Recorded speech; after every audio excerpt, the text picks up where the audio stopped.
अरे देश के 99% लोग जो हैं, जिस तरह की हवा में उनको सांस लेनी चाहिए उससे खराब हवा में सांस ले, चाहे झज्जर हो हरियाणा में, चाहे गाजियाबाद हो, बागपत हो, मेरठ हो, गुड़गांव हो, इन सब एरियाज की एयर क्वालिटी बेकार है। जैसे हमारे देश में अगर आज आप पूछे प्रधानमंत्री जी से तो वो कहेंगे कि पूरे उत्तर भारत में जो हवा प्रदूषण है उसके लिए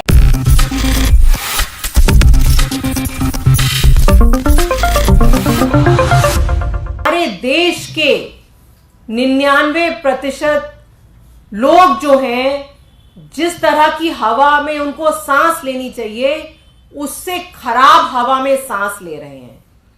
इतनी बड़ी अगर इमरजेंसी है तो आपको नहीं लगता कि केंद्र सरकार को इस पे एक्शन लेना चाहिए कि अगर आपके देश के 99% जिलों में हवा की क्वालिटी खराब है तो उस पे आपका क्या प्लान है? आज तक हमने देश के प्रधानमंत्री या देश के पर्यावरण मंत्री से कोई प्लान नहीं सुना। अगर पूरे देश में देखा जाए तो सिर्फ एक दिल्ली के मुख्यमंत्री हैं, दिल्ली के एक पढ़े लिखे आईआईटी के मुख्यमंत्री, जो हर साल एक winter action plan, summer action plan की घोषणा करते हैं, जो बताते हैं कि आने वाले दिनों में दिल्ली के लोगों को प्रदूषण से बचाने के लिए सरकार क्या क्या कदम लेगी। वहीं दूसरी ओर अगर आप देखें, अगर आप गूगल में डालें विश्व की 50 सबसे प्रदूषित शहर, उसमें से 39 हमारे देश में है। मतलब पूरी दुनिया के 50 मोस्ट पोल्यूटेड सिटी में से 39 सिटीज भारत में हैं और उन 39 में से लगभग 20 जो शहर हैं वो उत्तर प्रदेश में हैं। उत्तर प्रदेश जहां बरसों से भारतीय जनता पार्टी का राज चल रहा है, आज तक उत्तर प्रदेश के मुख्यमंत्री या किसी मंत्री ने कभी एयर क्वालिटी की बात करी है, कभी वायु प्रदूषण की बात करी है? मुझे तो नहीं लगता कि उनको पता भी है कि एयर क्वालिटी क्या है। सिर्फ दिल्ली सरकार जो है वो हर साल दर साल एयर क्वालिटी पे काम कर रही है। यही कारण है कि दिल्ली में 30% एयर क्वालिटी इंप्रूव हुई है। मैं ये नहीं कह रही हूं कि हम अपने फाइनल गंतव्य पे पहुंच गए हैं, उसके लिए अभी और काम करना पड़ेगा।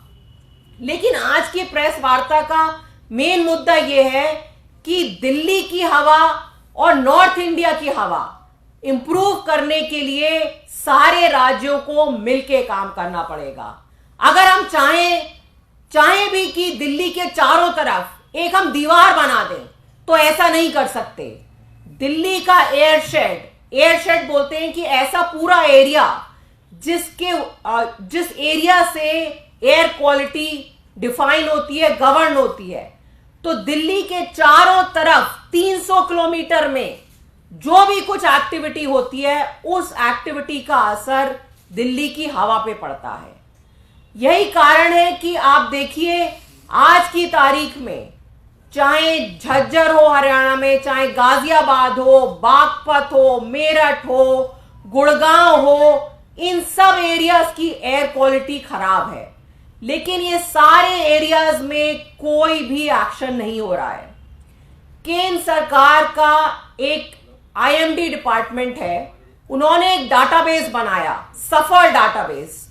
उस डाटाबेस से पता चलता है कि आज की तारीख में अगर आप देखना चाहें तो आज हवा जो खराब हो रही है उसमें किस किस एरियाज का कंट्रीब्यूशन है। इस डाटाबेस से पता चलता है कि दिल्ली में कितना प्रदूषण दिल्ली के एनसीआर के क्षेत्र से दिल्ली में आ रहा है। उसमें आप देख सकते हैं कि कूड़ा जलाने की वजह से हवा खराब हो रही है, या वाहनों की वजह से हवा खराब हो रही है, या इंडस्ट्री की वजह से हवा खराब हो रही है। आपको जान के चौंकेंगे आप ये सुन के कि 24 तारीख से केंद्र सरकार ने वो डेटाबेस को सीक्रेट बना दिया। मतलब आप और मैं या कोई पत्रकार या कोई साइंटिस्ट अगर देखना चाहे कि आज की तारीख में कहां से गंदी हवा आ रही है तो आप नहीं देख सकते। और उस वेबसाइट को उन्होंने बंद करके पासवर्ड प्रोटेक्ट कर दिया। ये कोई राष्ट्रीय सुरक्षा का मुद्दा है? ये तो हवा की क्वालिटी का डेटाबेस है, उसको आप क्यों पासवर्ड प्रोटेक्ट कर रहे हैं? ये डेटाबेस पहले ओपन हुआ करता था, लेकिन 24 तारीख से उसको बंद कर दिया गया, क्योंकि तब हम लोगों ने आवाज उठानी शुरू करी कि दिल्ली का 70% वायु प्रदूषण एनसीआर क्षेत्रों से आ रहा है, दिल्ली के बाउंड्री के बाहर से आ रहा है। वो सारे एरियाज जहां पे भाजपा की सरकार है, चाहे यूपी हो गया, चाहे हरियाणा हो गया, उत्तराखंड हो गया, वहां सब जगह भाजपा की सरकार है। और आज की तारीख में भी 70% प्रदूषण दिल्ली से बाहर से आ रहा है। यही कारण है कि उस वेबसाइट को इन्होंने बंद कर दिया।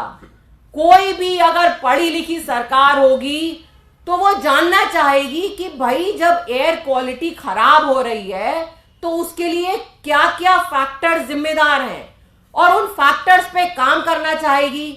लेकिन केंद्र सरकार हमारी अनोखी सरकार है, उन्होंने कहा कि नहीं, हम काम तो नहीं करेंगे लेकिन हम उस वेबसाइट को ही बंद कर देंगे, जिससे लोगों को पता ही ना चल पाए, कोई ये नहीं कह पाए कि सुप्रीम कोर्ट ने बोला था कि उत्तर प्रदेश में जो ईंट के भट्टे चल रहे हैं उन भट्टों को आधुनिक तकनीक से चलाना चाहिए। एक जिगजैग टेक्नोलॉजी होती है।